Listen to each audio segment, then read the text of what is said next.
Salve Maria, salve José. Hoje eu quero falar sobre Nossa Senhora Menina, essa tão importante devoção, mas que é pouco conhecida. Como é poderosa a intercessão de Nossa Senhora Menina, como nós devemos invocar muito mais. E para invocar, para a gente ter mais carinho por Nossa Senhora, nós precisamos conhecê-la. E é isso que eu quero fazer neste vídeo, mostrar a vida de Nossa Senhora em sua infância e mostrar a riqueza dos detalhes, os fatos, os pormenores, como é incrível a vida de Nossa Senhora desde os primeiros instantes, quantos fatos maravilhosos. E eu acredito que vai ser o vídeo mais completo que se tem na internet sobre Nossa Senhora Menina, e nós precisamos conhecê-la. Esse livro aqui, maravilhoso, do Monsenhor Cladias, Maria Santíssima, o paraíso de Deus revelado aos homens, os mistérios da vida de Maria, uma esteira de luz, dor e glória. É um livro belíssimo, eu recomendo. Imagens belíssimas e pormenores da vida de Nossa Senhora em todos os seus momentos. É um livro de fácil leitura, com toda a beleza dos arautos, sempre com uma estética fina, e tanto a página, o acabamento, a formatação, as imagens, é maravilhoso. E aqui, para ver da onde que o Monsenhor Cladias usou as informações para poder compor essa obra-prima, ele mesmo nos conta. Para falar da vida de Nossa Senhora, eu tive por base os tesouros das Escrituras, Sagradas Escrituras, da tradição da Igreja, e enriquecido com os dados extraídos das legendas piedosas e de revelações particulares, criteriosamente selecionadas, aos quais se acrescentam a devoção pessoal e imaginação do autor. Tudo isso em perfeita harmonia com a melhor teologia mariana. Então o autor ele vai utilizar uma série de dados para compor esta obra-prima, que eu resumi, que vale muito a pena conhecer. O vídeo eu sei que é um pouco longo, são 2 partes, mas vale muito a pena nós conhecer e aprofundar nossa devoção à Nossa Senhora Menina. E aqui embaixo tem material para quem quiser saber mais, orações à Nossa Senhora Menina. Salve Maria, salve José. A primeira parte, para começar a falar sobre Nossa Senhora Menina, é falar sobre os seus santos pais, apresentar um pouco cada um deles e falar como ocorreu o casamento e depois a concepção de Nossa Senhora.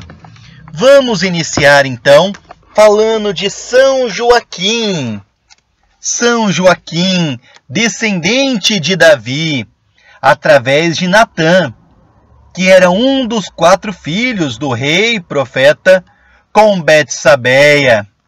Ele, São Joaquim, era originário de Belém, e durante a sua infância, a providência o favoreceu com diversos sinais sobre a vinda do Messias. Quando ele tinha 8 anos de idade, ele teve um sonho, no qual discerniu por revelação que estava chamado a se tornar o patriarca de uma grande família. Quando ele completou a sua idade, que era estabelecida para contrair um matrimônio, em uma de suas viagens a Jerusalém, São Joaquim aconselhou-se com um sacerdote amigo, que, mesmo jovem, já gozava de muito prestígio pela sua grande santidade. Este sacerdote era Simeão. Era Simeão, que tinha como modelo de santidade sacerdotal o ancião Eleazer.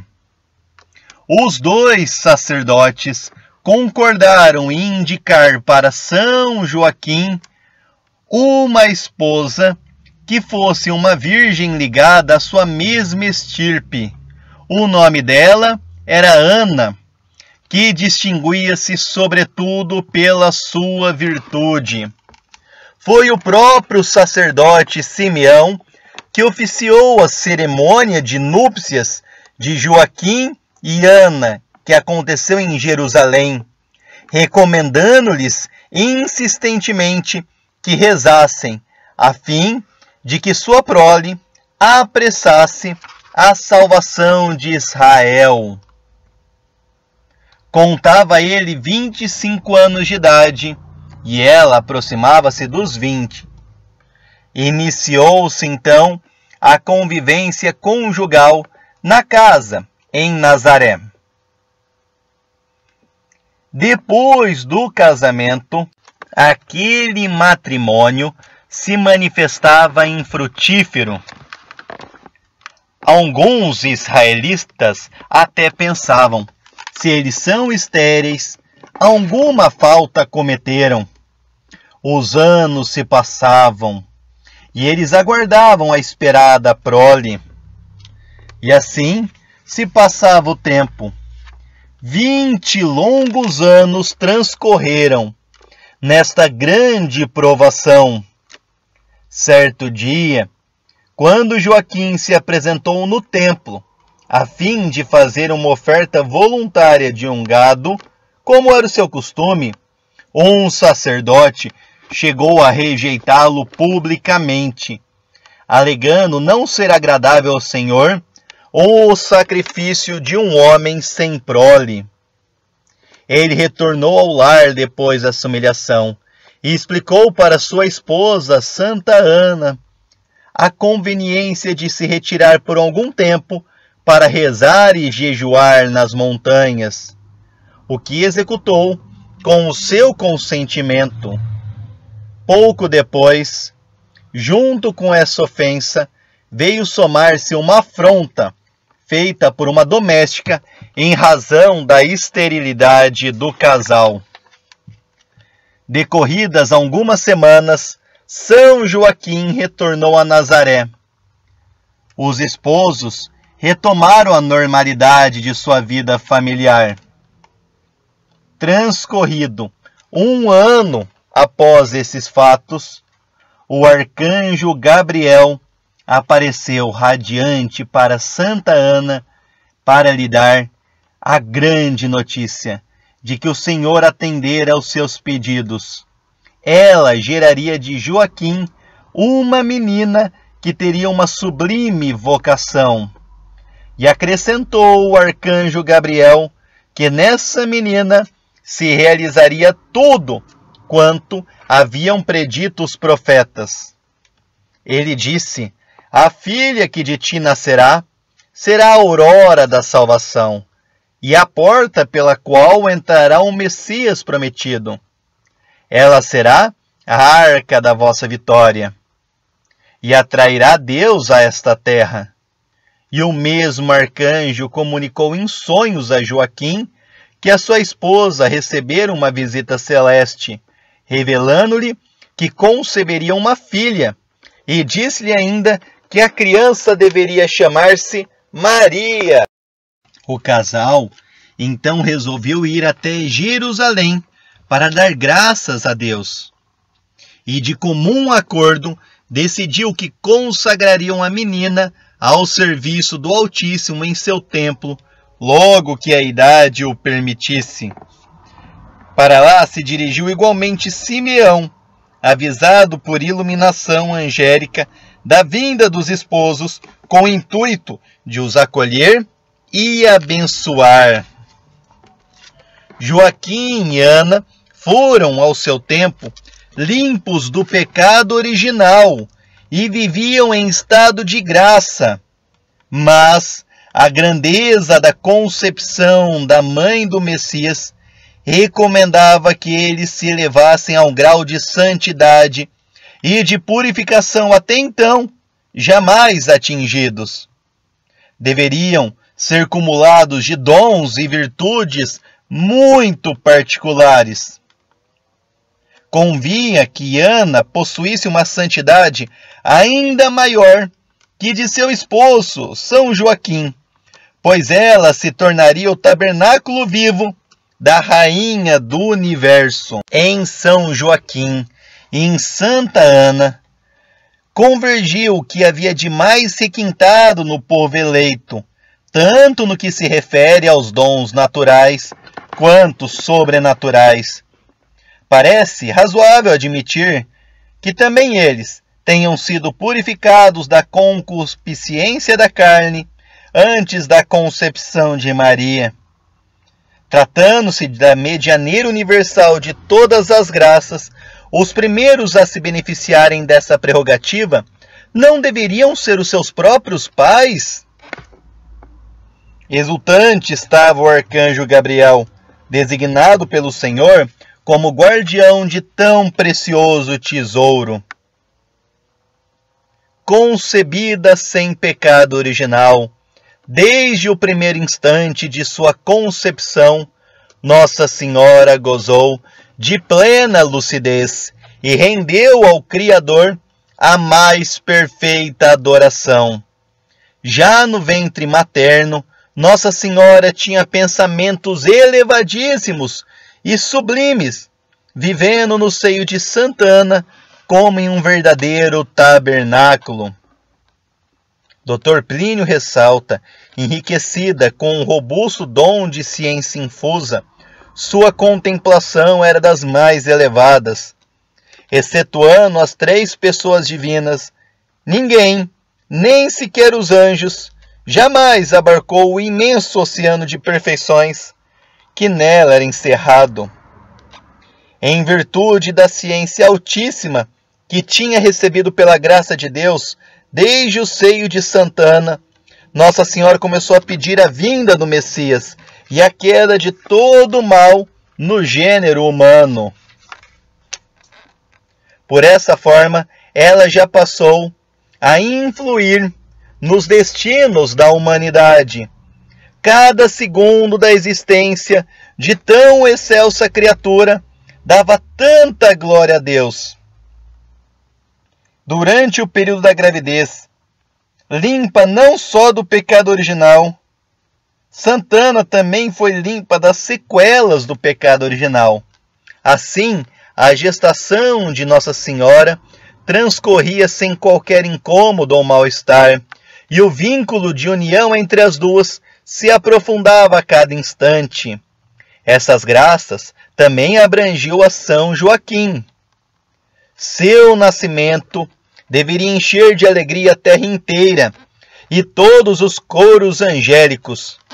Apareceu nessa terra de exílio uma criatura sem pecado original. O nascer do sol é uma realidade pálida em relação à entrada de Nossa Senhora no mundo. Nascimento de Nossa Senhora. Dia 8 de setembro. Se entre os moradores de Nazaré predominava uma atmosfera de fé pequena, muito diverso era o entusiasmo e a expectativa que reinava entre as miríades dos espíritos angélicos. A profetisa Ana veio para auxiliar Santa Ana durante o transe do parto, pois imaginava que este seria doloroso. Entretanto, concebida sem pecado original e elevada à participação no plano hipostático desde o primeiro instante de sua existência, Maria não viria ao mundo como o comum dos homens. Alguns instantes antes do nascimento de Nossa Senhora, Santa Ana estava muito tranquila e recolhida. A certa altura, ela foi tomada de grande alegria e pôde contemplar num êxtase, na proporção que Deus lhe destinara a conhecer, o júbilo da Santíssima Trindade por se iniciar o plano da salvação. A menina saiu do claustro materno, envolta em luz. São Gabriel teve a imensa honra de, enquanto embaixador das 3 divinas pessoas, recebê-la e embalá-la nas asas, antes mesmo de sua mãe acolhê-la nos braços. Foi permitido aos anjos saírem da mansão celeste para prestar suas homenagens, veneração e vassalagem, aquela que por tantos séculos haviam esperado. A partir daquele dia, o céu das legiões angélicas passou a ser Maria Santíssima. Nossa Senhora nasceu em pleno meio-dia, quando o sol se encontrava em seu zênite e irradiava sua máxima intensidade de luz no firmamento. Se o nascimento do Redentor Divino se daria à meia-noite, como um símbolo de que ele vinha resgatar a humanidade das trevas do pecado, parece arquitetônico que a natividade de Nossa Senhora tenha ocorrido exatamente no horário inverso, pois ela estava destinada a trazer à terra o sol da justiça. Em um cômodo próximo ao quarto onde se encontrava Santa Ana, São Joaquim conversava com alguns familiares. Acompanhavam-no também 2 sacerdotes, um que era de sua idade muito amigo chamado João. Logo que Nossa Senhora veio ao mundo e abriu seus encantadores olhinhos, São Joaquim o sentiu misticamente e exclamou em voz alta: "Minha filha nasceu." Em seguida, se retirou para ir ter com ela e Santa Ana. No firmamento, um incontável número de anjos e arcanjos comemorava. Entretanto, eles eram vistos somente por aqueles que possuíam fé na proporção do grau desta virtude em cada alma. Quanto à menina, o seu primeiro movimento ao vir à luz foi um ato de perfeito amor a Deus Altíssimo, de agradecimento por havê-la criado e de oferecimento de si mesma como escrava, para em tudo fazer sua santíssima vontade. Teve imediatamente um relance de visão beatífica. Ela viu com muita clareza as legiões de anjos que a reverenciavam, e só depois fitou comprazido seus santos progenitores e as senhoras que a acompanhavam sua mãe.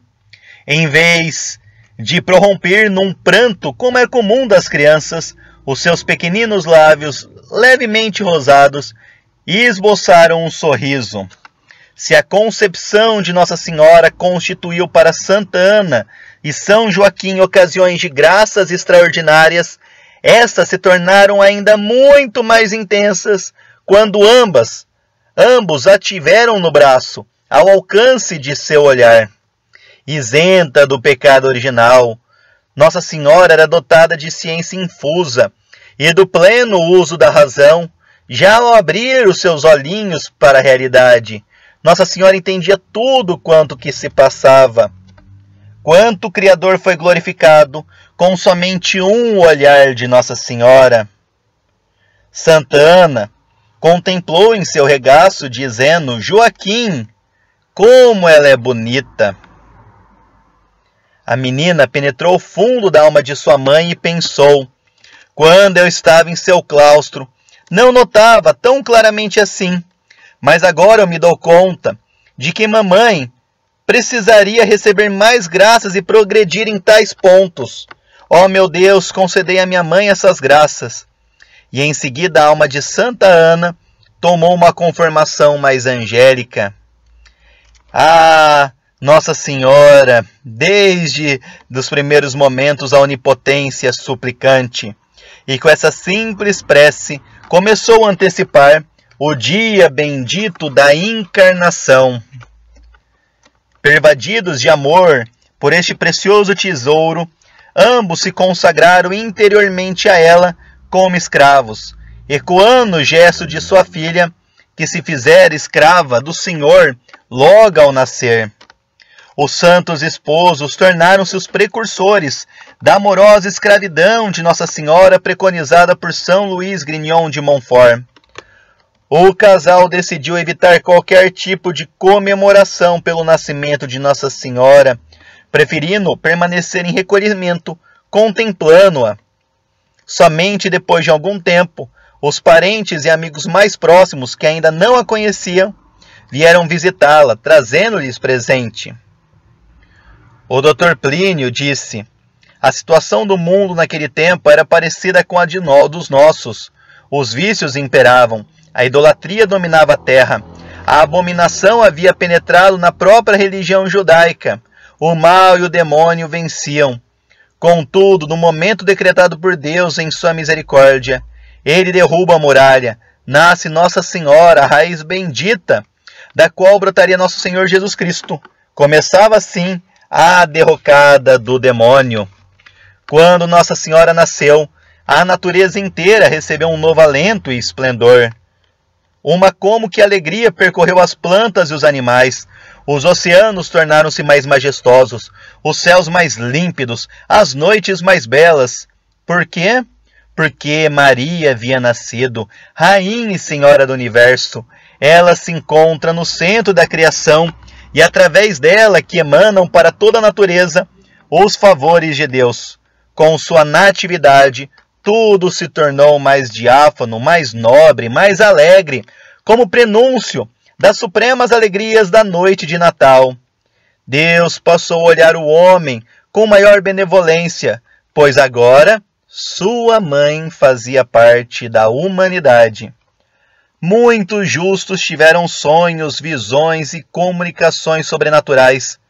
Simeão, por exemplo, recebeu uma altíssima graça, quase um êxtase que o confirmou na esperança da vinda do Messias.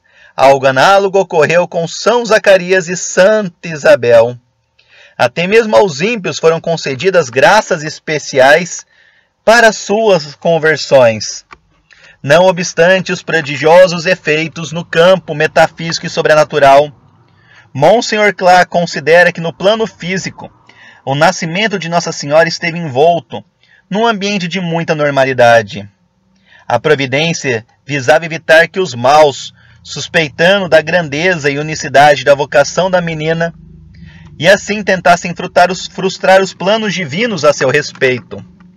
A escolha do lugar onde Maria deveria nascer também resultou providencial. Nazaré, em toda a sua pequenez. Como aparece nas Sagradas Escrituras, pode porventura vir coisa boa de Nazaré? Assim, as altíssimas experiências místicas concedidas a Nossa Senhora logo abriram seus olhinhos, bem como as extraordinárias graças outorgadas a São Joaquim e Santa Ana, tiveram por testemunhos apenas os anjos e bem-aventurados. Tudo passou desapercebido aos olhos dos habitantes de Nazaré. E essa nota tônica perduraria durante a infância da pequena Maria. E agora vamos falar sobre o nome de Maria. O nome da Mãe de Deus foi revelado. O arcanjo Gabriel indicou a São Joaquim na própria ocasião em que lhe anunciou em um sonho que a sua esposa conceberia, apesar de sua idade avançada. Se o nome de Jesus manifesta sua glória e missão salvadora, pode-se dizer que o nome de Maria expressa o conjunto das perfeições divinas, uma vez que Deus Pai reuniu todas as águas e denominou-as mar. Reuniu todas as graças e chamou-as de Maria. Assim ensina São Luís de Montfort. Existem muitas especulações sobre o seu significado, como Senhora, Estrela do Mar, Muito Amada, entre outros. Alguns chegaram inclusive a ver neste nome uma referência a Maria, irmã de Moisés e Araão, escolhida por Deus para cooperar com o profeta na libertação do povo eleito da escravidão do Egito. Uma pré-figura de sua função corredentora.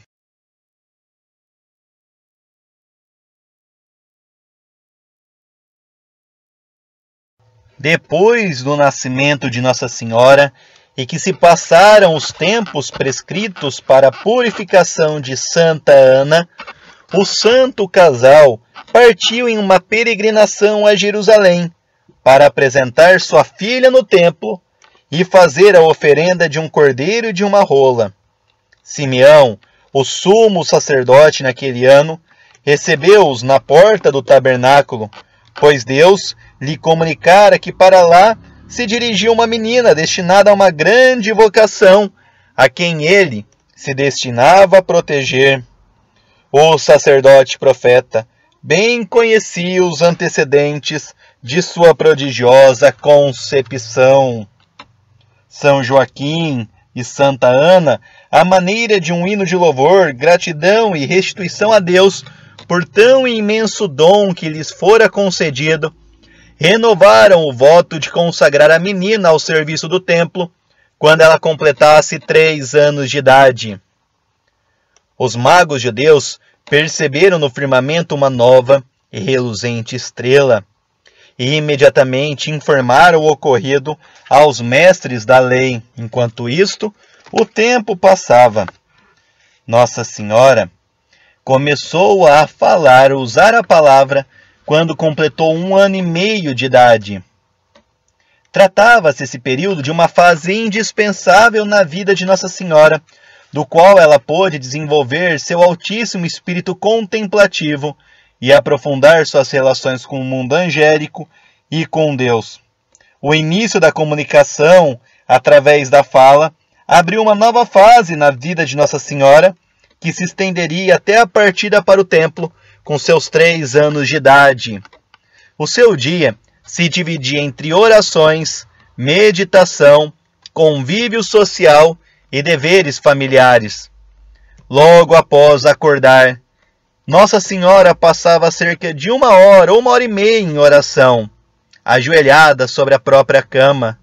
Não se tratava de oração vocal, mas de um convívio íntimo com a Santíssima Trindade, numa oração de quietude que se erguia a Deus desde o mais profundo do seu coração. A seguir, ela se aprontava e só então iniciava suas diversas atividades. As manhãs estavam reservadas para as ocupações domésticas. Maria empenhou-se no aprendizado dos ofícios que lhe seriam úteis no serviço do templo. Para esse fim, mostrava interesse em ajudar sua mãe nos afazeres diários, como cozinhar e limpar a casa. Participava também da confecção de toda sorte de alfaias. Santa Ana lhe ensinou a tecer as magníficas túnicas sem costuras que mais tarde Nossa Senhora faria para o seu divino filho. A menina se comprazia também na jardinagem. Enquanto trabalhava o jardim, cantava, entoava salmos. Sua alegria e profundidade em meio às ocupações mais comuns do cotidiano era perceptível. Santa Ana conversava muito com Nossa Senhora e lhe contava inúmeras histórias. As preferidas dela eram as das santas mulheres que prefigurariam a mãe do Messias, como Rebeca, Esther, Judite, Ruth, entre outras. Santa Ana era uma grande educadora e procurava atrair sua atenção para a misteriosa harmonia existente entre a justiça e a misericórdia. De sua mãe, ela também ouvia as narrações sobre os antepassados, as façanhas dos heróis de Israel e a epopeia de Moisés. O período matutino se encerrava com o almoço, na intimidade de seus pais. Concluída a refeição, Nossa Senhora se recolhia em seu quarto para mais um período de oração. Em geral, as tardes estavam reservadas para as obrigações sociais e constituíam ocasião propícia para o exercício da caridade, tanto com jovens quanto com adultos. Na pequena cidade de Nazaré, todos se conheciam e se relacionavam. Se o Criador desce a hora da brisa da tarde para conversar com Adão no paraíso, não viria alegrar o seu próprio paraíso, que é Nossa Senhora, o Imaculado Coração dela? Essas comunicações se davam ora por palavras, por visões, ora por impressões interiores, como o próprio Deus pensando, amando e sentindo nela. Mesmo ao conversar ou brincar com as amigas, ela tinha sua atenção sempre posta em Deus. Embora se tratasse de algo inato em Maria, esse amor ao recolhimento foi muito estimulado e orientado pelos seus pais. Maria recolhia-se depois novamente até o horário do jantar. Nossa Senhora era muito comedida à mesa e costumava oferecer sacrifícios pela vinda do Messias. Então, ela retirava-se para descansar, não sem antes rezar um pouco mais. Nossa Senhora tinha um grande pendor musical. quer para louvar a Deus, quer para alegrar os corações de seus santos progenitores, ou então entreter o convívio com as demais crianças. A sua voz era celestial, a mais celestial que houve na terra. Algumas vezes, ela compunha letras para as melodias que criava. Habitualmente, ela musicava os salmos. Não era estranho ouvir Santa Ana, São Joaquim cantando em meio à faina cotidiana, uma vez que era esse o costume em Israel. Gozavam de sua preferência aquelas partes do saltério que faziam referência ao Messias, além de certos trechos de Isaías, com nota messiânica mais acentuada. São Joaquim e Santa Ana poderiam ser nomeados padroeiros daqueles que preparam seus filhos para a vida religiosa e a ela os oferecem com despreendimento. Os esposos instruíram sua filha, que deveria ser consagrada a Deus. São Joaquim recebeu em sonho a revelação do arcanjo Gabriel de que estava chegado o momento. Também Santa Ana sentiu uma forte moção interior, indicando para que assim procedesse. Nossa Senhora mesma ajudava sua mãe a preparar os acessórios que deveria levar consigo para o seu momento de apresentação no templo. Dias antes da partida para Jerusalém, Nossa Senhora começou a prepará-los para enfrentarem sua ausência, ora levando-os a participar da alegria que sentia entregar-se a Deus, ora fortalecendo-os por meio de algumas palavras, ou mesmo obtendo-lhes graças extraordinárias que lhe falassem no interior do coração. E assim chegou o momento em que Nossa Senhora deveria ser apresentada ao templo. Agora vamos falar da apresentação de Nossa Senhora no templo. O templo que ficava em Jerusalém, a cidade do grande rei, que simbolizava a aliança do Altíssimo com o seu povo. No coração da cidade ergueu-se o grandioso templo. Para os descendentes de Abraão, a construção do templo era o ápice da história, era o lugar mais sagrado da terra, o centro da vida religiosa, onde se ofereciam ao verdadeiro Deus os sacrifícios de louvor e propiação que aplacavam a sua cólera pelos pecados dos homens. Para entendermos bem o que significava a importância do templo para os judeus, vamos imaginar que todas as igrejas que existem hoje no mundo fossem somente lugares de oração, e que o santo sacrifício da missa fosse celebrado apenas em uma igreja do Vaticano. Esta representaria para os católicos o que o templo significava para o povo eleito. Esta é a importância do templo. Só que esse templo estava numa decadência. Existia uma corrupção no templo. É o que São Mateus se refere àquela geração perversa e adúltera que já existia no tempo de Nosso Senhor Jesus Cristo, na sociedade hebraica, em que as classes dirigentes estavam corrompidas por séculos de práticas religiosas deturpadas, emanava o mau exemplo. Aconteciam abomináveis cultos idolátricos realizados secretamente nos subterrâneos do recinto sagrado. A classe sacerdotal, em larga escala, jazia numa imensa decadência. Nem todos. Existiam almas que anelavam a pureza do culto, a virtude e, sobretudo, a chegada dos Messias. E um desses expoentes, vamos dizer, desse partido do bem, que ainda existia no templo, era Simeão, que estivera muito ligado ao sacerdote Eleázer. Este falecera alguns anos antes, e havia sido um dos pilares da fidelidade a Deus. Dotado de um carisma profético, Simeão advertira a São José, logo depois do nascimento de Maria, que Deus lhe providenciaria uma esposa segundo o seu coração. O santo patriarca, então adolescente, pois já havia se decidido pela prática da castidade perfeita, começou então a considerar esta hipótese. Quando Nossa Senhora se preparava para entrar no templo, o venerável sacerdote não estava longe de completar já meio século de existência. E esse era o contexto socio-religioso em que a pequena Nossa Senhora se deparou ao entrar no serviço do Senhor em seu sagrado templo. A viagem de Nazaré para a Cidade Santa durava de 3 a 4 dias. Nossa Senhora estava radiante de alegria em saber que seria consagrada ao serviço de Deus. Este fora sempre seu único e grande desejo, fazer-se escrava do Senhor. Nossa Senhora trajava uma linda túnica de cor lilás, usava sandálias de couro e portava um véu que permitia ver as extremidades um pouco onduladas de seu cabelo castanho claro. Levado pela mão por São Joaquim e Santa Ana, ela segurava uma gaiola com 2 pardaizinhos e eu seguiam alguns criados que carregavam um enxoval e outros pertences de Nossa Senhora.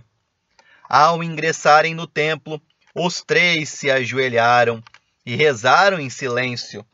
São Joaquim encontrava-se um pouco mais à frente e impetrava graças para o ato de entrega da sua filha, que em breve ocorreria. Santa Ana e a menina ficaram um pouco mais para trás. Depois, com 2 sacerdotes e o sumo sacerdote naquele ano, que era um ancião de caráter péssimo, que havia estado na casa de São Joaquim em Nazaré por nascimento de Maria, juntamente com um bom sacerdote João, que recebeu, entre outras responsabilidades, supervisionar a formação das donzelas do templo. Aconteceu que ambos os sacerdotes já sabiam do que se tratava. O sumo sacerdote não conseguiu velar seu descontentamento e o mal-estar aos vê-los.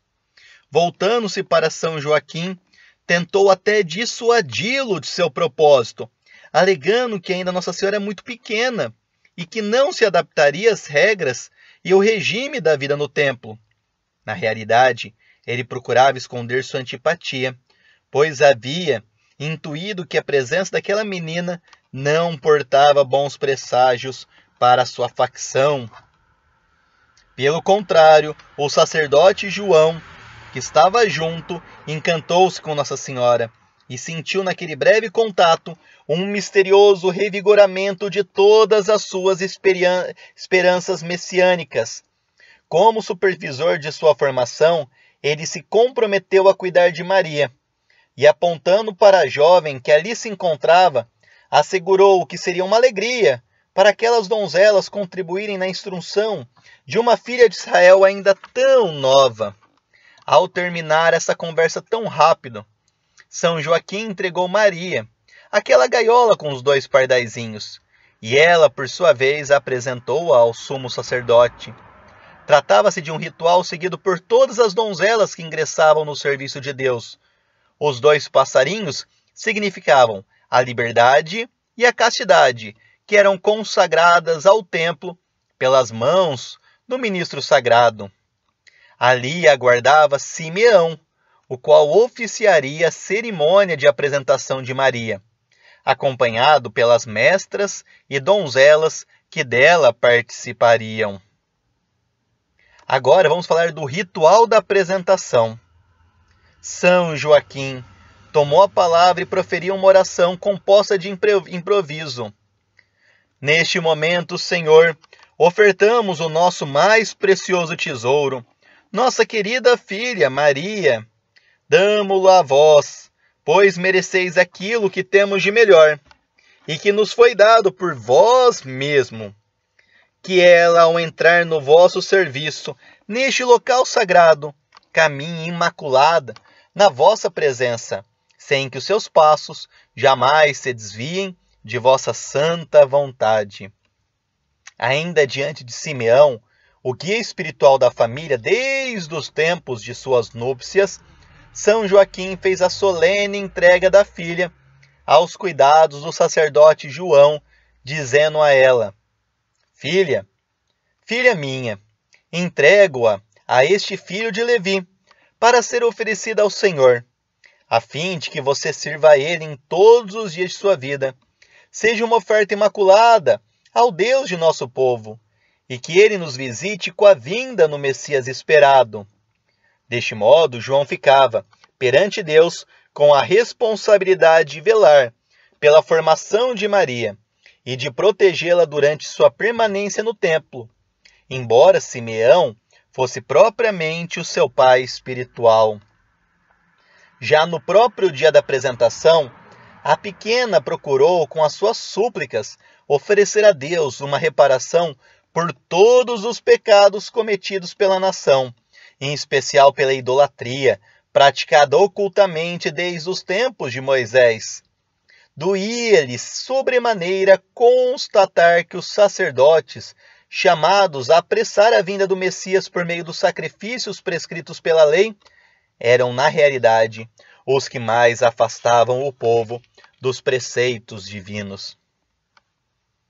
E a fim de atenderem de imediato qualquer necessidade que surgisse, São Joaquim e Santa Ana permaneceram em Jerusalém por 3 semanas, visitando Nossa Senhora quase diariamente.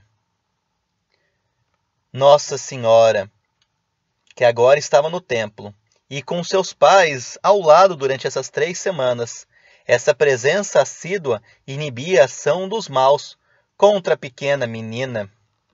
À medida que os anos se passavam, as visitas dos seus pais começaram cada vez a ficar mais escassas, também devido à avançada idade de ambos. Gradualmente, o papel protetor de São Joaquim e de Santa Ana foi assumido por Simeão e por Ana, a profetisa, uma das mestras das donzelas do templo. Sua entrada no templo vinha realizar antigas profecias, como nós temos nas Sagradas Escrituras. Escutai, minha filha, olhai e ouvi isto. Esquecei vosso pai e a casa paterna, que o rei se encante com vossa beleza. Prestai-lhe homenagem, é vosso Senhor. O próprio templo simbolizava aquela que seria o verdadeiro templo de Deus e portaria em seu claustro virginal durante 9 meses. Maria Santíssima, a filha que, sozinha, deu mais alegria e glória ao Pai que toda a criação no seu conjunto, e preencheu com inefável superação as saudades que o coração paterno de Deus nutria do convívio nas tardes do Éden. Como a açucena entre os espinhos, assim é minha predileta entre os filhos de Adão. Canta belamente o pequeno ofício da Imaculada Conceição, que representa bem a ligação de Deus e o carinho, o amor do Eterno Pai com Nossa Senhora. Competia, portanto, a Nossa Senhora consolar o Criador continuamente ofendido naquele edifício sagrado. Ela lhe renderia o culto perfeito, mais excelso que os sacrifícios de Abraão e mais grandioso que os milagres de Moisés. Se é verdade que, de certo modo, o Divino Salvador iniciou sua existência terrena escondida aos olhos do mundo, fugindo para o Egito e refugiando-se em Nazaré até o momento de começar sua pregação, a providência quis que com a Santíssima Virgem ocorresse o contrário. Os seus primeiros anos foram de vida pública, tendo ela de lutar contra o mal para defender sua inocência e de crescer no ódio a tudo que afastava os homens de Deus. Pela sua simples presença, Maria enfraquecia o dinamismo dos maus no próprio ambiente onde os seus chefes imperavam, como lobos ferozes disfarçados de ovelhas. Dr. Plínio disse, ela purificou o recinto sagrado para acolher o Messias, pois no templo Nossa Senhora fez a contra-revolução, contrária à revolução que se preparava em oposição ao filho dela. Agora vamos falar um pouco do dia a dia de Nossa Senhora no templo. Fazia parte da formação das donzelas realizarem conjuntamente as suas tarefas, como a limpeza do templo, a costura de roupas e alfaias destinadas às cerimônias do culto, o bordado e a conservação do material litúrgico. E Nossa Senhora muito agradava com essas tarefas. O que verdadeiramente lhe entediava era o contato com os maus sacerdotes. Mas até isso ela oferecia ao Senhor. Ela gostava de conviver com as pessoas e fazer o bem a todas. Quando ela estava só, aprazia-lhe passear pelos jardins ou compor músicas com os anjos, a fim de depois cantá-las para a Santíssima Trindade. Em outras ocasiões, enquanto estudava as Escrituras, ela tinha visões que completavam o que fora registrado pelos autores sagrados. Muitos dos antigos profetas, sobretudo Isaías, apareciam-lhe para descrever a figura do Messias. Nossa Senhora passava longos períodos em meditação, durante os quais contemplava incontáveis aspectos de Deus e também o seu sapiensal plano para toda a criação. Às vezes, a contemplação de uma rosa fazia-lhe pensar em Deus e em seu Filho, bem como engendrar maravilhas para sua igreja e futuro reinado entre os homens. Era em meio a essas cogitações que a providência preparava sua alma para a maternidade divina. Até o nascimento de Maria, a humanidade e a história viviam no regime de graças do Antigo Testamento. Entretanto, a partir do momento em que ela concebeu o Messias na sua mente, Deus começou a conceder graças novas aos homens, prenunciativas da encarnação. Essa fase de transição entre um regime e outro visava predispor a sociedade da época para receber o Salvador. Em outros termos, imaginava em seu coração o novo sacerdócio que o Salvador deveria fundar, como uma continuidade sublimada do desígnio original, pois ele não viria para abolir a lei ou os profetas, mas sim para levar à perfeição.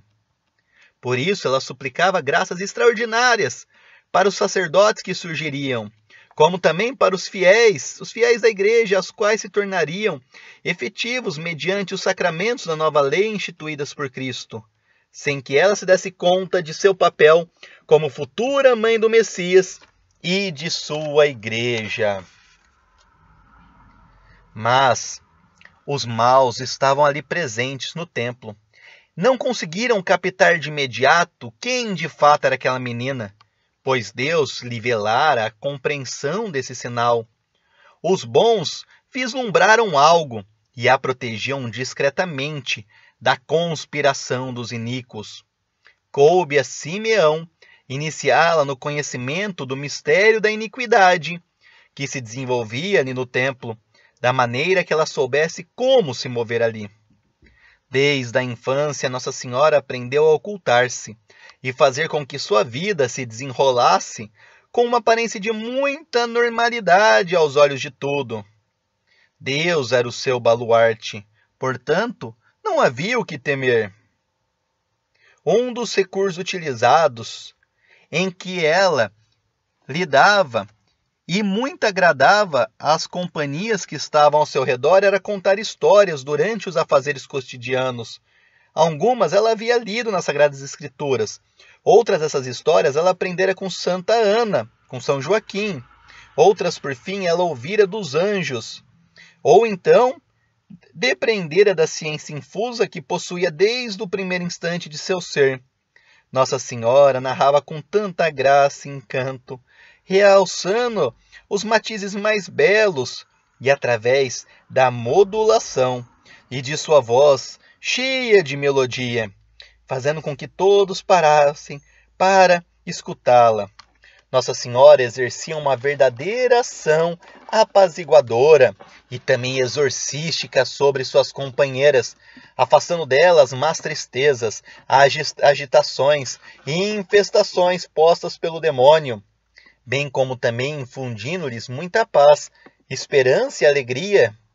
Essas meninas sentiam-se atraídas e acabavam constituindo uma espécie de escudo protetor que dificultava a ação dos maus contra ela. Maria não perdia uma ocasião, seja por meio do seu olhar, do cumprimento, de um conselho, de um favor, de estimular aqueles que estavam prestes a cair no pecado. Ela impetrava-lhes graças especiais. Nossa Senhora também observava com atenção os peregrinos que visitavam o templo. Em alguns, discernia um coração cheio de fé e o chamado para uma alta vocação. E por esses Nossa Senhora intercedia particularmente, obtendo-lhes a graça de integrarem mais tarde o grupo de discípulos do Divino Redentor. E assim ela já realizava sua missão de medianeira onipotente junto a Deus, em favor dos homens. Que passagem belíssima, que Nossa Senhora conseguia interceder por alguns dos peregrinos. E as graças de Nossa Senhora ajudaram com que eles conseguissem assumir a sua alta vocação e depois fizeram parte do grupo dos discípulos de Jesus Cristo. Que papel maravilhoso que tem Nossa Senhora como a nossa medianeira onipotente desde a sua infância. Agora vamos falar de duas companheiras de Nossa Senhora e as duas rejeitaram Maria menina. Dentre essas meninas que serviam no templo, duas entraram na mesma época que Maria. E no início elas estavam muito unidas. Uma delas se chamava Séfora. Ela era alegre e comunicativa, porém muito dada à superficialidade e à banalidade. Além de Séfora, tinha Esther, que tinha um feitio mais recolhido e profundo, mas fortemente inclinado para a tristeza. Nossa Senhora notava essas tendências desordenadas e procurou de todo modo ajudá-las em seu progresso espiritual. Ao interceder pelos outros, Nossa Senhora percebia a eficácia de suas súplicas. Deus lhe concedia tudo o quanto ela rogava, ainda que nem sempre de imediato. Contudo, quando alguém pediu uma graça com vistas à santificação, o Senhor a atendia. Ela sentia que essa graça saía de si, como uma luz, e entrava na outra pessoa, estabelecendo uma ligação misteriosa entre ambas, pela qual Nossa Senhora acompanhava o desenvolvimento de cada graça nas almas beneficiadas. Nossa Senhora experimentava algo semelhante ao que sente uma mãe quando dá luz a seu filho, um gáudio indizível e superlativo. Mas ao contrário, quando essa luz minguava ou até apagava, produzia-se no coração de Nossa Senhora uma dor análoga ao que causaria na natureza, se fosse possível, a morte de um anjo, para mostrar como que era a dor no coração de Nossa Senhora quando a graça ia se apagando nas almas das pessoas. Era uma dor semelhante a, se fosse possível, a morte de um anjo. Quando Nossa Senhora estava com Séfora, Nossa Senhora manifestava muita alegria. E como ambas gostavam de cantar juntos, ela aproveitava tal ocasião para mostrar o quanto o entusiasmo que sentia provinha do fato de servirem a Deus, e essa era a única felicidade verdadeira. Após alguns anos de um afetuoso convívio, Séfora foi se distanciando de Nossa Senhora. Percebeu ela que os sentidos eram causa de prazer, sem se atinar para os seus aspectos enganosos, e começou a criar objeções interiores contra Maria, ao constatar sua natureza, que era ordenadíssima, e isenta de inclinações ou veleidades da concupiscência. Na realidade, Séfora estava chamada a participar desse dom de integridade que via em sua amiga Maria com toda a sua natureza ordenada, mas a falta de admiração por ela levou-a a rejeitá-la. Ela preferiu continuar com a superficialidade, desprezando conselhos de Nossa Senhora em que Deus estava a verdadeira felicidade. Tempos depois, Nossa Senhora encontrou-se com Séfora e discerniu em seu olhar, em seu sorriso e, sobretudo, em sua alma, que ela havia prevaricado.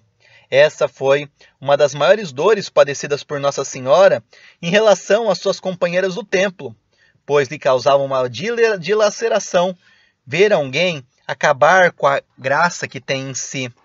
Lágrimas copiosas correram em sua puríssima face, e ela pediu muito a Deus por Séfora. Suplicou-lhe também que enviasse almas virgens inocentes, as quais tivessem alegria de a ele se entregar sem restrições. Essas lágrimas de Nossa Senhora não foram derramadas em vão. Assim, engendrariam legiões de almas virgens que ao longo dos séculos povoariam os mosteiros e a própria sociedade, inclusive no tempo futuro, durante o reino do Imaculado Coração de Maria. Esta era sua amiga Séfora. Agora vamos falar de Esther. Esther, que era aquela amiga que foi apresentado, que tinha um feitio mais recolhido e profundo, mas era fortemente inclinada à tristeza, tornou-se uma grande amiga de Maria. Nossa Senhora conversava assiduamente com ela sobre a situação do povo judeu, sobre a decadência com que se encontrava o templo. A princípio, ela compartilhava dessa visão, mas em certo momento Esther fechou-se, e aos poucos as relações entre as duas foram definhando. Notando esse esfriamento na amizade, Maria abriu-lhe a alma a respeito do que esperava para o futuro, o triunfo do bem e a ufania da vitória que os bons deviam manifestar. Esther sorriu, mas não aceitou. Ela se dava conta de que se vivia no fim de um mundo, e era pedido a renúncia de si mesmo. Só que isso ela rejeitou. Ela se achava superior a Maria, e julgava que tudo quanto ela lhe dizia carecia de uma compreensão um pouco mais profunda dos acontecimentos, que tinha muito devaneio. A partir daquele dia, Esther começou a evitar a companhia de Maria, ao qual sentiu essa recusa como um golpe em seu coração. Atitudes similares foram constantes ao longo de sua permanência no templo, a ponto de ela se tornar como que uma pessoa solitária, em meio à multidão. Todas as donzelas gostavam de estar com ela, mas somente num relacionamento superficial. Quando a Santíssima Virgem revelava algo do que via, ou desvendava um panorama mais profundo, a resposta de suas interlocutoras era sempre um sorriso evasivo e o isolamento. O partido dos maus que estava ali no templo empregou a tática do isolamento para dificultar o seu apostolado junto às demais. Nossa Senhora queria conduzir as almas à plena união com Deus. E, no entanto, perceber que elas deliberadamente rumavam no caminho oposto constituiu um dos maiores sofrimentos de Maria. Quantas vezes, no silêncio de sua habitação, ela não derramou abundantes lágrimas ao considerar a situação da humanidade, e em particular do seu povo. Nossa Senhora tinha tristeza em ver como as almas não conseguiam se unir completamente a Deus, mas nunca sentiu em si a tentação do desânimo. Teve de enfrentar, isso sim, as mais terríveis provas relativas à fé e à esperança. Entre os sacerdotes que acompanhavam as donzelas, por exemplo, havia um que alimentava uma especial antipatia pela menina. Por mais que ela fosse exímia na observância de todos seus deveres, sempre este sacerdote a repreendia. Certa vez, tendo Nossa Senhora lavado com primor os tecidos usados no altar, este sacerdote advertiu-a rudemente, dizendo que o seu serviço estava péssimo e deveria ser feito de novo. Nossa Senhora ouviu a repreensão desse sacerdote com toda a humildade, sem rebater uma só palavra, e ainda agradeceu a correção. Deus permitia tais provas para que Maria assumisse a sua santificação, mesmo nas realidades mais dolorosas. Entre as inúmeras graças que o Pai concedeu à sua filha amada no período em que ela passou no templo, destacava-se o convívio com um Simeão, um sacerdote de grande virtude e ilibada pureza. Possuía Simeão uma fé inquebrantável e uma fidelidade verdadeiramente angélica. Ele vivia consternado pela prevaricação do sacerdócio da antiga lei. A menina chegou a ter uma conversa com Simeão. Com o aguçado discernimento dos espíritos, Nossa Senhora penetrou no mais íntimo de sua alma e encontrou ali uma síntese da grandeza dos patriarcas, da sublimidade dos profetas, do heroísmo dos juízes e da sacralidade dos sacerdotes. Simeão não era uma pessoa comum, mas um homem providencial, a quem o Senhor reservara uma elevada missão. A pequena fez o firme propósito de jamais perder uma só ocasião de aproximar-se de Simeão. E assim ocorreram numerosas e longas conversas que eles tiveram no decorrer dos anos, dos quais Simeão revelou-se um verdadeiro pai e guia espiritual, protegendo-a das tramas e dos ardis dos maus sacerdotes que tentavam perdê-la. Ele procurava dissimular e velar a seus interlocutores os problemas que lhe dilaceravam o coração, que era justamente por toda a maldade que tinha no templo. Nossa Senhora, apesar de sua tenridade, ela se sentia chamada, paradoxalmente, chamada a exercer o papel de mãe e protetora de Simeão, confortando Simeão em suas provações. Certo dia, durante uma dessas conversas, Simeão tomou um ar mais sério e disse: Maria, muitas vezes passa-me pelo espírito o seguinte pensamento: quando virá Deus em nosso socorro? O que fará Ele em sua sabedoria perfeitíssima para cumprir as profecias? Terá Ele a bondade de nos permitir ver o Messias? Confesso que peço dia e noite a graça de contemplá-lo, pois isso me foi prometido na juventude pelo Senhor. Nossa Senhora sentiu seu coração pulsar mais forte, compadeceu-se de Simeão e disse: Meu bom pai, não sei bem porquê, mas sinto que o Messias está muito perto de nós. Se Deus pôs em vossa alma esses desejos, é impossível que Ele não os cumpra de alguma forma. Tenha certeza de que a promessa que brilha em vossa alma se realizará. Minha filha, disse Simeão, tuas palavras me confortaram muito. Peço-te que rezes por mim nessa intenção, que a promessa seja cumprida. Nossa Senhora, tão pequenina, e a São Simeão, idoso, experiente, sábio e santo, que grau que tinha Simeão, e mesmo assim recebendo a intercessão de Nossa Senhora menina que já cumpria o seu papel de mãe, que já exercia o seu papel de mãe e de medianeira de todos. Agora vamos falar do voto de virgindade de Nossa Senhora. Em meio a toda a guerra espiritual que Nossa Senhora travava nas sagradas paredes do templo, ora debilitando a força dos maus, ora fortalecendo os bons, a sua simples presença aterrorizava os demônios e causava um difuso mal-estar em seus infames agentes. Certa noite, quando Nossa Senhora tinha apenas 4 anos de idade, encontrava-se ela sentada em um banquinho de pedra, e ela contemplava o movimento das estrelas, enquanto meditava sobre o maravilhoso panorama noturno. Nossa Senhora viu aparecer em meio às estrelas uma figura muito clara e familiar. Era a imagem de Deus. Desta vez, porém, ele se apresentava de forma distinta das anteriores e exercia uma ação igualmente diferente. Nossa Senhora estava em êxtase. Maria sentiu como nunca o intentíssimo amor de Deus por ela, que a pervadia por inteiro, e quanto o Senhor a convidava a fazer parte deste amor.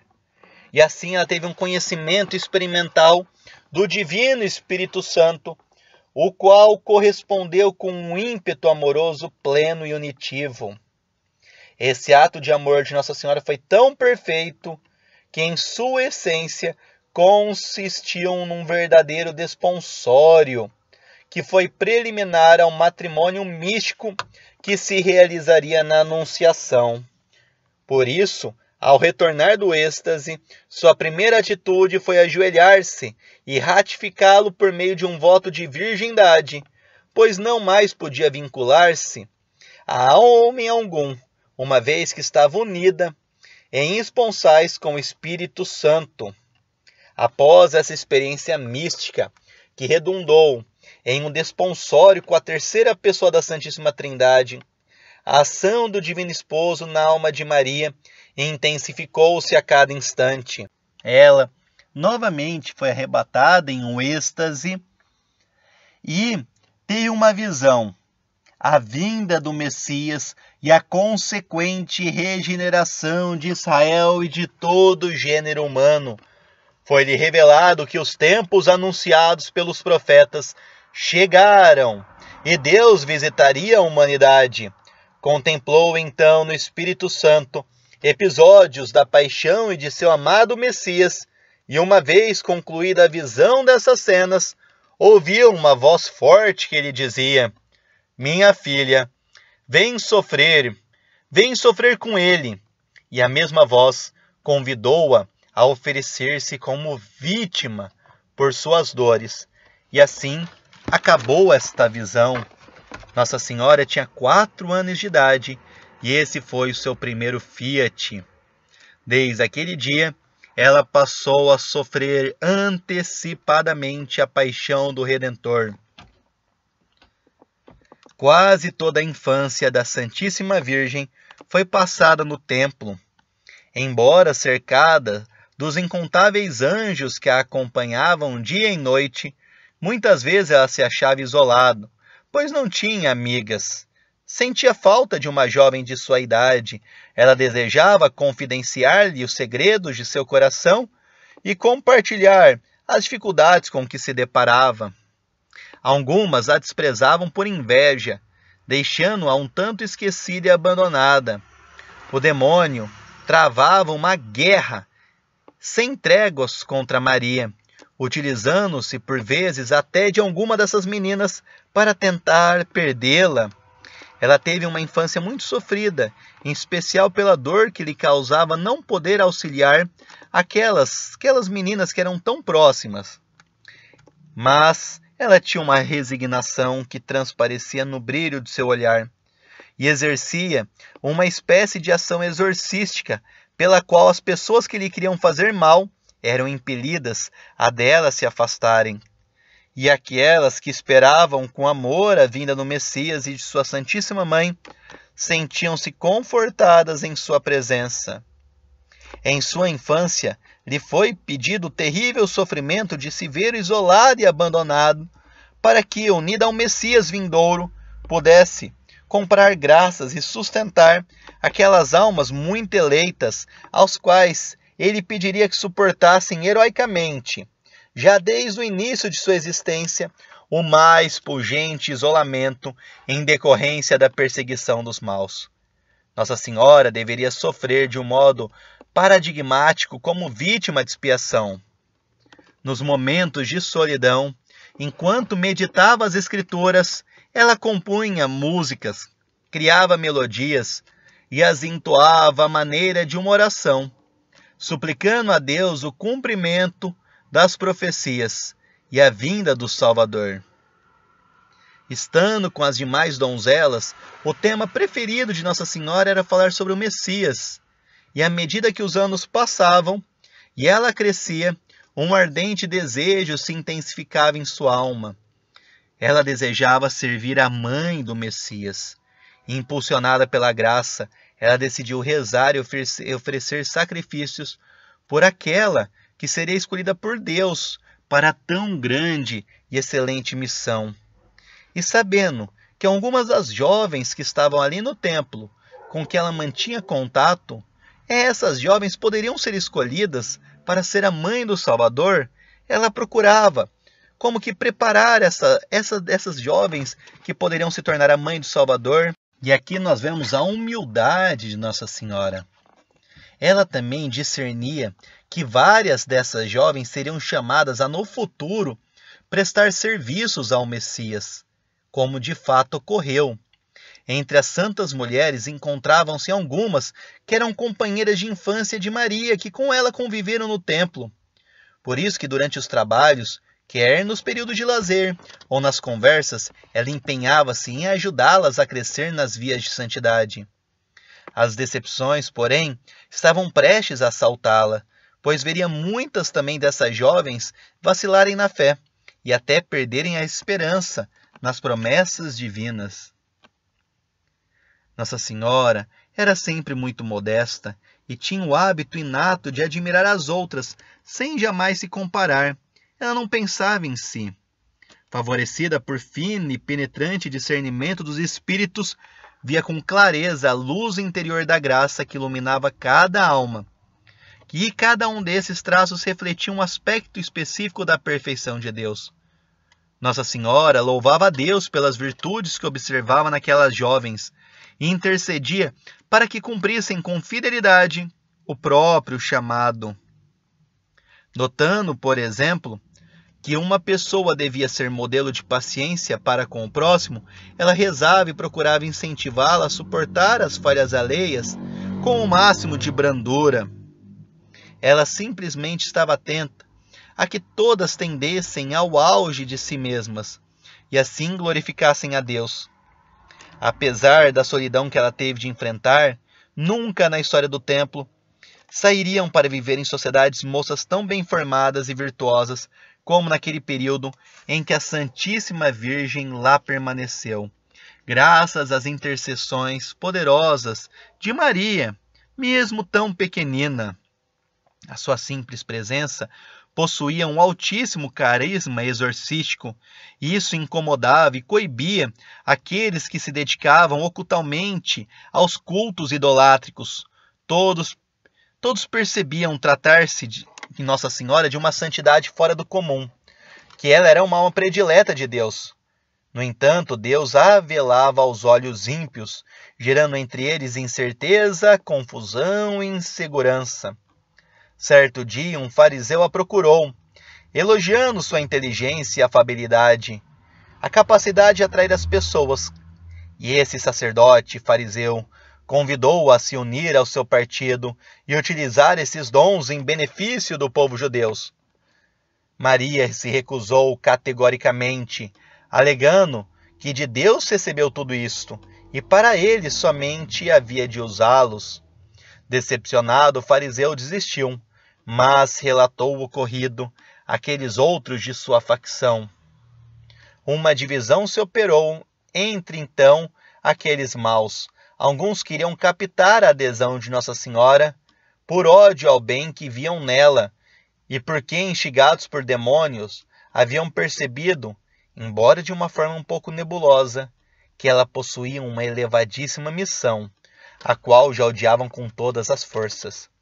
Outros, então, desses maus sacerdotes, queriam corrompê-la simplesmente porque sua presença constituía uma constante ferida em suas consciências, pesadas por crimes e pecados sem conta.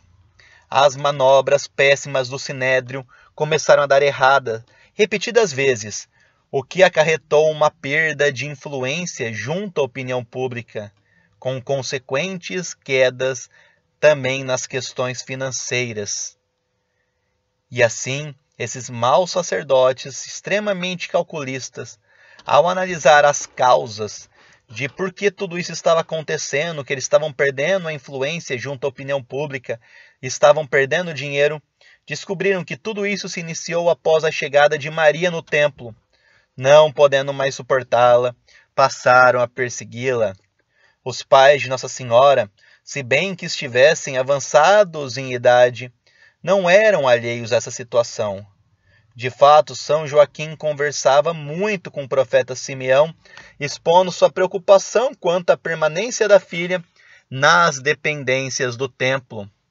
A posição de certa influência de que gozava o santo casal impedia que os maus sacerdotes dessem passos mais ousados contra Maria. Este medo fora promovido pelo próprio Deus, para que deste modo conseguisse proteger a integridade da menina. A morte de São Joaquim. Em sua última visita ao templo, São Joaquim estava bastante enfraquecido, mas sua santidade estava cada vez maior. Nossa Senhora estava maravilhada e durante a longa conversa, com muita paternidade de São Joaquim e maternidade de Nossa Senhora, Maria, sem dizer nada diretamente, preparou seu pai para atravessar os umbrais da eternidade, e pouco tempo depois enviou-lhe uma breve carta nesses termos: Querido papai, dai-me vossa bênção. Sei que a idade já vos pesa bastante. Sei também que as perturbações e angústias assolam vossa alma, pois o demônio nunca cessa de atormentar os bons.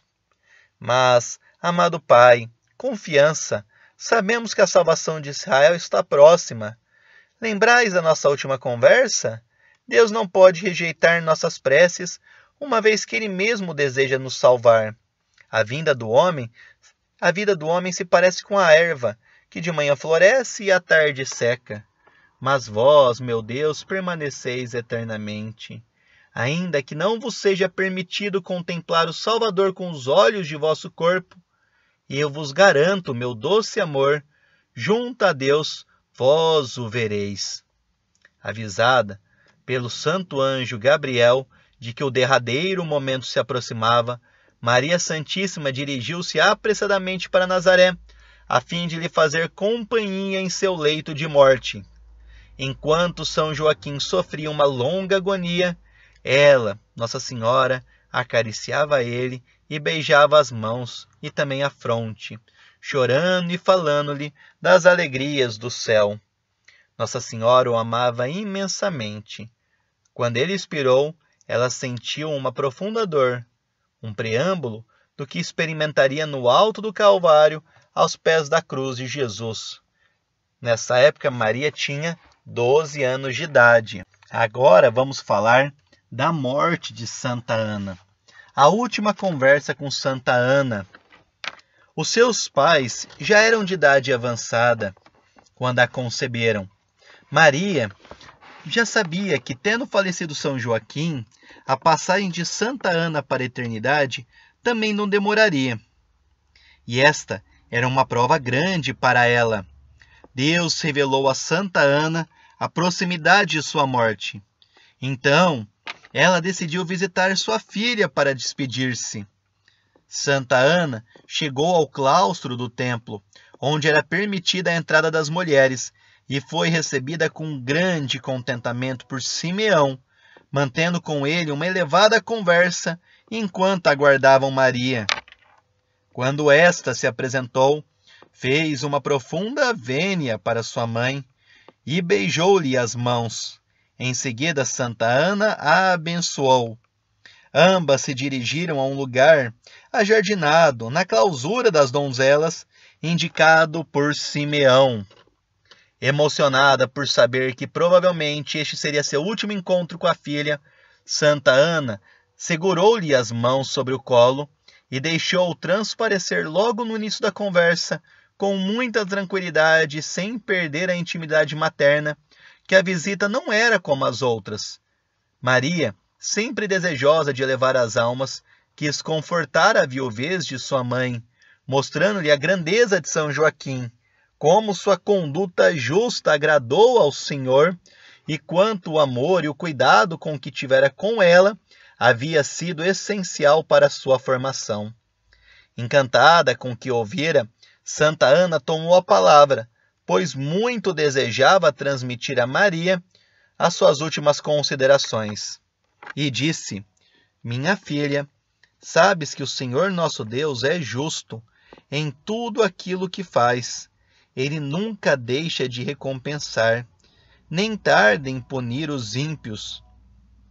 A seguir, recordando brevemente várias passagens das Escrituras, mostrou como a mão da providência esteve presente naqueles momentos da história, que eram aqueles momentos em que Deus pedia aos seus eleitos os holocaustos, de não verem o cumprimento de suas promessas, a fim de conquistarem méritos para serem ainda mais premiados, e continuou: minha querida, eu conheço bem o teu coração, e sei que nele o Altíssimo guardou um precioso tesouro. Partindo dessa terra, eu não poderia deixá-lo cair em mãos indignas, pois não sabemos quanto tempo viverá o sacerdote Simeão, que tanto tem amparado o seu caminho ao longo desses anos no templo. Mas o Senhor me prometeu que enviaria um justo para te guardar, ou um justo para te defender. Por isso, confiando nas palavras divinas, eu entrego agora você, Maria, nas mãos deste santo varão justo, cujos passos já marcam o mundo. Extraindo então um pequeno pergaminho de sua túnica, Santa Ana leu um fragmento do profeta Malaquias, que havia copiado por inspiração do Espírito Santo. Vou mandar o meu mensageiro para preparar o meu caminho, e imediatamente virá ao seu templo o Senhor que buscais, o anjo da aliança que desejais. Ei-lo que vem, diz o Senhor dos Exércitos. E Santa Ana prosseguiu, ressaltando a integridade e a virtude desse varão prometido para guardar Maria. Minha filha, quando encontrar este varão justo, saberás diferenciar entre o justo e o injusto, porque ele atrairá o olhar compassivo de Deus e arruinará os planos do mal. Ao ouvir esse prenúncio, Nossa Senhora comoveu-se interiormente, pois confirmava um anseio nunca realizado no convívio com as companheiras do templo, encontrar uma alma par, com a qual pudesse compartilhar as mesmas graças e transmitir tudo o que via de Deus e em Deus. Maria contou-lhe, como a uma verdadeira confidente, as sublimes cogitações, inspirações e certezas que nos últimos tempos atravessavam seu espírito a respeito desse tema. Sua mãe, maravilhada com aquelas palavras, discerniu por uma ação sobrenatural o cumprimento do plano da encarnação na Santíssima Virgem, e teve um êxtase tão intenso que quase foi arrebatada ao céu de alegria. Ela se viu misticamente com Nossa Senhora ao colo, e Nossa Senhora, por sua vez, portava o menino Jesus, tal como aparece em representações ao longo dos séculos. Enquanto se dava este arroubo, muitos anjos subiam e desciam da mansão celeste, pois por sua profundidade e elevação semelhante acontecimento apressava a vinda do Redentor. Através de sua filha, Deus concedia abundantes graças a Santa Ana, aos quais completava um grau de santidade que ela deveria alcançar antes de abandonar o mundo. Quando ambas retornaram deste altíssimo estado de contemplação, Maria despediu-se com muito carinho de sua mãe, ajoelhou-se para receber a bênção pela última vez. Santa Ana estreitou-a com indizível ternura nos braços e beijou sua fronte, enquanto, muito tocadas, as duas continham as lágrimas.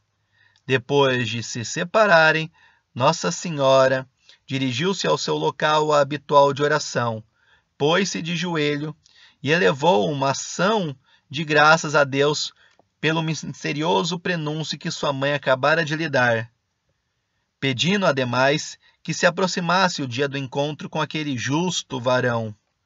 Por uma moção do Espírito Santo, também vislumbrou misticamente a pessoa de São José, em relação ao qual tomou uma atitude de escravidão. Santa Ana, por sua vez, antes de sair do templo, despediu-se de São Simeão, aproveitando para contar-lhe a promessa que Deus lhe havia feito ao revelar a proximidade de sua morte. E aqui Simeão vai ter um grande papel. Ao ouvir essas palavras, o profeta recordou-se de uma conversa que tivera com São Joaquim, que mostrou-se preocupado com o cuidado de sua filha quando ela se tornasse órfã. Conhecedor de todas as tramas do Sinédrio contra Nossa Senhora, Simeão viu que ele era o único que tinha algo a fazer por Nossa Senhora. Ele se sentia sem força, desamparado para a grande tarefa de proteger Nossa Senhora. Dilacerado por esse drama, ele rezou muito, pedindo uma intervenção direta do Senhor. Os dias se passaram e alguns meses antes do falecimento de Santa Ana, Deus transmitiu a ele, por uma voz interior, as providências que deveria tomar. E o único varão à altura de Maria Santíssima é São José. São Simeão vai ter um papel importantíssimo na apresentação dos dois. São José vai ter um papel de guardião e vai cooperar com os desígnios providentes de Deus para a vinda do Messias. E aqui encerramos essa bela fase de Nossa Senhora, a sua infância. Quantos e quantos fatos maravilhosos, quantas virtudes, quantos aprendizados podemos tirar da infância de Nossa Senhora, que possamos ter uma devoção, um carinho, um amor pela infância de Nossa Senhora, ela imaculada desde a sua conceição, sempre pura, sempre a mais santa de todos seres já criados. Quantos benefícios não nos traz a nossa alma. E essa santidade que teve desde a sua concepção e, como nós vimos em sua infância, continuará por toda a sua vida. E até hoje, Nossa Senhora continua cumprindo o mesmo papel que já desempenhava desde o seu nascimento, que nós vimos no templo. Toda a sua onipotência suplicante, toda a sua mediação, ela que é medianeira de todas as graças, ela que é nossa advogada, que possamos sempre recorrer a ela e pedir a sua intercessão. Sermos muito devotos de Nossa Senhora e também de sua infância. Maria, menina, rogai por nós. A devoção à Nossa Senhora Menina é maravilhosa, e se você deseja se aprofundar e ter as orações à Nossa Senhora Menina, assim como outras centenas de orações, adquira o livro Quem Reza Se Salva, o livro mais completo de orações e devoções já publicado no Brasil. O link está aqui embaixo na descrição. As devoções são grande fonte de graças e caminho de santificação. Tenha o seu livro. O link está aqui embaixo na descrição.